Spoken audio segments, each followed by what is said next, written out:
So let's wrap up this sequence of videos, this sequence of lessons by talking about a way to evaluate all we've seen. So kind of stepping back, looking at the big picture, what have we learned? So we're going to talk about when to apply these different mechanisms, the circumstances under which they work best, and this is something you'd be able to understand to evaluate all these different pieces. And you'll know a lot more about this by the time the course is done, because of course you'll have a chance to play around with them. And we'll also talk about why you should strive to be a full stack developer and what that means.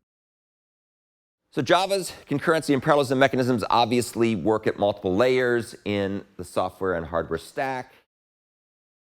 And choosing which ones to apply depends on various factors. Of course, if you have no need for parallel or concurrent computing at all, then you don't have to worry about choosing anything. But most modern systems can benefit to some extent from this type of approach, especially on multi-core platforms.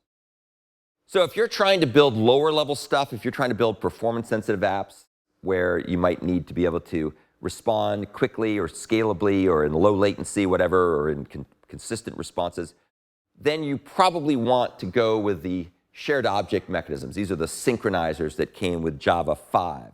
They would be things that are in Java util concurrent locks, Java util concurrent atomic, those types of packages. And this would be good, for example, if you're trying to build some kind of a gaming engine in Java, then these lower level tools may be the best thing to do because they'll give you the best performance. And you can take a look at more information about that here at this video and this link. The good thing about the shared objects, the synchronizers, is they are very efficient, they're very lightweight, there's not a lot of overhead. The downside is they're tedious and error-prone to program. And therefore, if you're building infrastructure, you might want to do that type of an approach. But if you're building apps which are laying on top of infrastructure, this may be too low level for most people. I should also point out that this is more common. These mechanisms have been around for, 20 years. And so they have a lot more, people have a lot more knowledge about them. There's more sources of information about them. Almost everybody who uses Java will be using Java 5 or beyond. So they're very portable, very ubiquitous. If you're building frameworks that are meant to be used at a higher level by applications, then you might want to consider the use of Java's message passing mechanisms or mechanisms that are based on Java APIs that are in other platforms. So for example, the Java Executor service is based on message passing between client threads and thread pools. There's an executor completion service. Those are frameworks. We're not going to talk much about them in this class, but they are frameworks to be aware of. They use message passing. Android also has a framework that's called the Handlers, Messages, and Runnables framework, which I call the Hammer framework. So that uses message passing quite extensively, and they've actually built some cool features into Android to enable message passing. So if you're building frameworks for use with people at a higher level, then you might want to use these mechanisms. The benefits are that message passing, as we've talked about before, is flexible and decoupled because the sender and receiver, or the producers and consumers, or the publishers and the subscribers, what do you want to call these things, they end up being decoupled from each other, so you can plug in more stuff, you can scale them, you can replace components without having to worry about the details of breaking the clients and so on.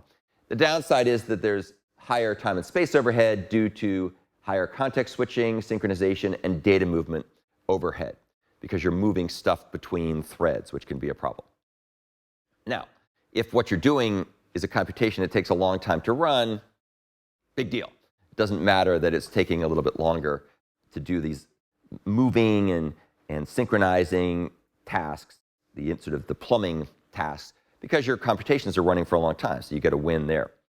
But just be aware there's a little bit more overhead. Application developers, people building application, or really using application frameworks to build applications, are most likely to want to use the higher level frameworks that we just talked about. So this would include things like Java Parallel Streams, Java Completable Futures, RxJava, Project Reactor, and so on and so forth. Those frameworks are going to abstract away from the lower level details, therefore giving you better productivity and maybe more robustness because there's a lot less to worry about, lots less details you have to worry about. You don't have to worry about threading, you don't have to worry about synchronization, you don't have to worry about message passing. All that stuff is bundled up and abstracted away from you. The downside is that there's some time and space overhead, and these approaches can be overly prescriptive for all the reasons we just talked about. They may end up sort of locking you into the Procrustean bed of the divide and conquer style model that the split, apply, and combine model that Java and Java parallel streams and so on supports. Now that we've talked about all the layers, one thing to keep in mind is it's probably not a bad idea to know how to use all these layers. And that's what's often referred to as a full stack developer. So full stack developers should be fluent, or at least passingly fluent, or conversational with each of these different layers. And you can read more about full stack development here. Full stack developers have expertise in both front end and back end development. In other words, there's a couple different ways to look at this. One is that if you're building web apps, you want to be able to build and maintain all the aspects of web apps. This includes user interfaces, databases, the server-side business logic, even in many cases being able to handle deployment and cloud infrastructure, which might be handled by different people, but you might have a deployment group or an orchestration group, but you should also sort of be aware of this as well. People may also need to have expertise with the lower layers, the Java execution environments and the OS layers. That can also be very helpful. And this would be useful if you need to optimize your performance. You have to debug systems with complicated layers, complicated front-end, back-end relationships, and then, of course, to be able to build scalable applications.